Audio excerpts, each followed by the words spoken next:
نحمده ونصلي ونسلم على رسوله الكريم اما بعد فاعوذ بالله من الشيطان الرجيم بسم الله الرحمن الرحيم يا أيها الذين آمنوا كتب عليكم الصيام كما كتب على الذين من قبلكم لعلكم تتقون صدق الله العظيم. رمضان مبارک آمد دی. رمضان مبارک میاش ډیر د فضیلتونو حامل ده. د غونډو نه غټ فضیلت یې دا دی چې الله جل شانه بده کې قرآن کریم نازل کړی دی. شهر رمضان الذي انزل فيه القرآن. روایاتو کې راځي چې دا روزه او دا قرآن کریم به د قیامت په ورځ باندې د رب ذوالجلال په دربار کې سفارش کوي چې یا الله دا روزه به وي چې یا الله دې خلکو باوجود د ګرمۍ نه خوراک سکاک پرې غوستی یا الله د دې په حق کې زموږ سفارش قبول کړي. او قرآن کریم به عرض کوي چې الله باوجود د خوب د غلبې نه او د تکاوت نه دې خلکو په تراویحو کې زما تلاوت کړو. یا الله زموږ سفارش د دې په حق کې قبول کړي. روایاتو کې راځي چې رب ذوالجلال به د دوانو سفارش قبول کړي، ولیکن د دې سفارش نه به هغه خلک محروم وي کومو خلکو چې د روژې د آدابو خیال نه ساتلی. دکه شان د روژې چې کم ممنوعات دي د هغې نه ځان نه بچ کړی، دکه خلک به محروم وي. او د دې خبرې تایید یو بل روایت کوي. نبی کریم صلی الله علیه وسلم فرمایي کم من صائم لیس له من صیامه الا الظمأ. ډېر روژهدار داسې دي چې سوا د لوږې نه او د تندې نه دې ته هېڅ هم نه میلاویږي، اجر ثواب ورته هېڅ نه میلاویږي. او وجه به دا وي چې دا د روژې د آدابو خیال به یې نه ساتلی، ممنوعاتو نه به یې ځان بچ کړی نه، صرف لږ او تنده ورته میلو شي. او ډېر شب بیداران چې شپه روڼۍ په عبادت سره داسې به وي چې د شب بیدارۍ نه علاوه به دې ته هېڅ قسم اجر نه میلاویږي، ځکه رعایت به یې نه کړی، د آدابو خیال به یې نه ساتلی.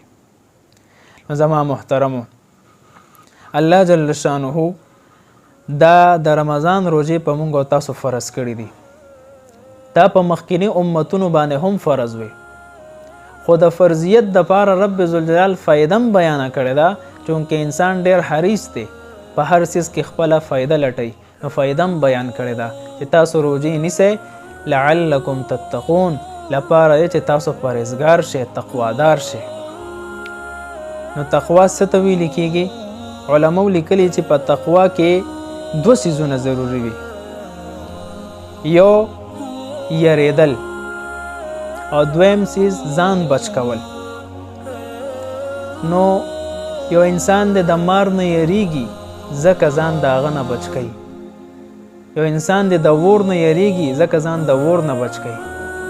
همدغه شان یو انسان چې د الله جل شانه د عذاب نه یریږي نو دا به د نافرمانیانو نه ځان بچ کوي.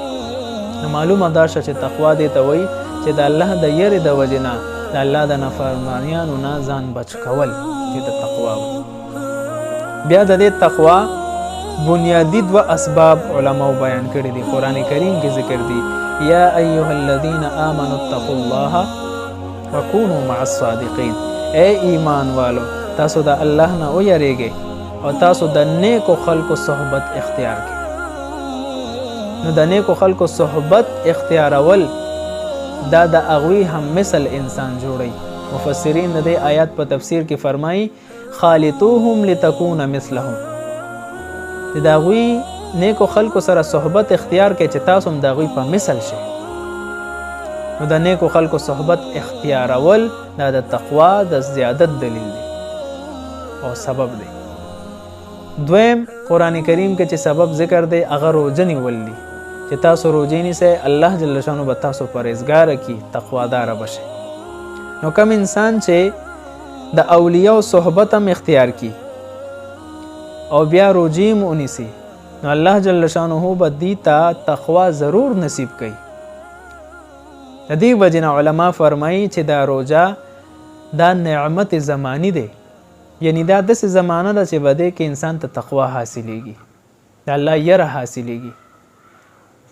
او د اولیاء صحبت دا نعمت مکانی دی چې دا داسې ځای دی چې دغه خلکو سره ناسته کې د انسان په تقوا کې زیادت راځي. نو کله چې انسان دا دواړه کارونو کې په روژه کې روژه هم ونیسي او د نیکو خلکو صحبت هم اختیار کړي، نو د دې مثال داسې دی چې یو ریل ګاډی دی او هغه ته ډبل انجن ولګي، نو هغه انتهایی تیز سفر کوي. نو چې کله انسان روژه هم ونیسي او د نیکو خلکو صحبت هم اختیار کړي، نو دا انسان به جنت طرف ته انتهایی سرعت سره مزل کوي. الله جل شانو به ورته په سرعت سره جنت نصیب کوي. او بیا په رمضان مبارک کې چې نفل کوي په فرضو بدلیږي، او چې فرض ادا کوي نو 70 ګنا زیاتیږي، او چې د یو کس روژه ماتې کوي نو د بخشش وعده ورسره کیږي. نو زما محترمو چې په کلونو کې انسان هغه مقام ته نه رسي چې د رمضان په یو شپه کې انسان هغه منازل او هغه مقاماتو ته رسیدي شي. خو په شرط د دې چې در اوس نه مونږ عزم وکړو د رمضان لپاره مکمل د عباداتو اهتمام وکړو، د ذکر اذکار ځان عادي جوړ کړو، د تلاوت ځان عادي جوړ کړو، او د نوافلو د دعاګانو د شب بیدارۍ، نو هله به مونږ ته آسان وي. زمونږ اکابرو لیکلي دي چې د رجب میاشت شهر الزرع دا د فصل د کرلو میاشت ده، او د شعبان میاشت شهر السقی الزرع دا د فصل د خړوب کولو د سیراب کولو میاشت ده، او د رمضان میاشت شهر حصاد الزرع دا د فصل د کټ کولو میاشت ده. نو که یو انسان فصل کرلی نه اوبه نه ورکړي، نو دا به فصل څنګه کټ کوي؟ ضروری دا ده چې مونږ د رمضان کې سم عبادات کول غواړو چې د دې نه مخکې مونږ په رجب کې او په شعبان کې ښه عبادتونه کړي، ښه ځان عادت کړي وي، نو مونږ په رمضان کې د صحیح عباداتو مستحق جوړ شو. زمونږ بعض علماو دا هم لیکلي دي چې د رجب میاشت دا د هواګانو میاشت ده، او د شعبان میاشت دا د وریځو د راتلو میاشت ده، او د رمضان میاشت بیا د بارانونو میاشت ده. نو چې کله هوا راشي بیا وریځې راشي نو خامخا باران راوریږي. نو چې کله انسان په رجب کې او په شعبان کې عباداتو طرف ته رجوع کړي، الله طرف ته توبه تایب شي، نو په رمضان کې په خامخا الله جل شانو خپل رحمتونه نازلوي. خو لیکن رمضان راشي مونږ بیا هم د غیبت نه منې کیږو، روژه م وي بیا هم زمونږ نه مور او پلار خفه وي، روژه م وي بیا هم قتل عام شروع وي، روژه م وي بیا هم غیبتونه شروع وي، روژه م وي او بیا هم په عباداتو کې خوند نه محسوسیږي. او وجه دا ده چې مونږ د روژې د راتلو نه مخکې تیاری نه کړې. د صحابو خو به دا معمول و چې د رجب میاشت پې ولیده نو دعا به یې کوله، اللهم بارک لنا فی رجب و شعبان وبلغنا رمضان. یا الله رجب او شعبان کې برکت واچي مونږ دپاره، او یا الله رمضان ته م ورسې. هغوی به کثرت سره استقبال به یې کولو، دعاګانې به یې کولې.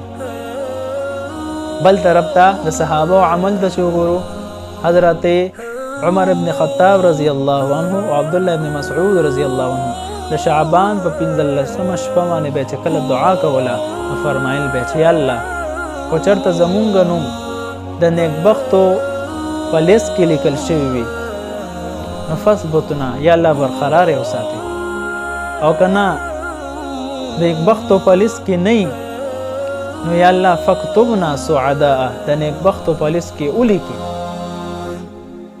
ځکه فإنک تمحو ما تشاء وتثبت.